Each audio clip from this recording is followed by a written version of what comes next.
రామాయణం 27 సీతాదేవి ఆచూకీ తెలిపి జటాయువు మరణం. రావణుడు సీతను ఆకాశమార్గాన తన లంకా నగరానికి తీసుకువెళుతూ ఉంటాడు.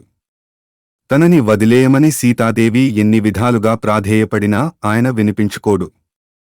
అలా ఆకాశమార్గాన వెళుతున్న ఆమెకి తనని వెతుక్కుంటూ రాముడు వస్తాడనే విషయం అర్థమవుతుంది. ఆయనకి తన జాడ తెలియాలనే ఉద్దేశంతో అనసూయాదేని తనకి బహుకరించిన నగలను ఒక్కొక్కటిగా ఒలిచి క్రిందికి విడుస్తూ వెళుతుంది. అలా ఆమె వదిలిన కొన్ని ఆభరణాలు హనుమంతుడికి దొరుకుతాయి. సీతాదేవిని ఎవరు అపహరించారో, ఎందుకు అపహరించారో, ఎక్కడికి తీసుకెళ్లారో తెలియక రామలక్ష్మణులు అయోమయానికి లోనవుతారు. ఏదైనా ఆధారం దొరుకుతుందేమోననే ఉద్దేశంతో ఆమెను గురించి వెదకడం మొదలుపెడతారు. సీతా సీతా అంటూ రాముడు ఆ అడవుల్లో ముందుకు సాగుతుంటాడు. మౌనంగా ఆయనను లక్ష్మణుడు అనుసరిస్తూ ఉంటాడు. తన వదినను అపహరించిన వారికి, తన అన్నను ఇంతగా అవస్థలపాలు చేసిన వారికి తగిన విధంగా బుద్ధి చెప్పాలనే ఉద్దేశంతో లక్ష్మణుడు రగిలిపోతుంటాడు. అలా రామలక్ష్మణులు అడవులలో తమ ప్రయాణాన్ని కొనసాగిస్తూ ఉంటారు. ఎక్కడా కూడా విశ్రాంతి అనేది తీసుకోకుండా పరుగువంటి నడకతో ముందుకు సాగుతుంటారు.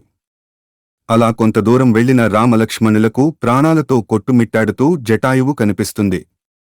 రాముడి చూడగానే జటాయువు తన జన్మధన్యమైందని అంటుంది. సీతాదేవిని లంకాధిపతి అయిన రావణుడు అపహరించాడని, అతన్ని అడ్డుకోబోగా తన రెక్కలను నరికివేశాడని చెబుతుంది.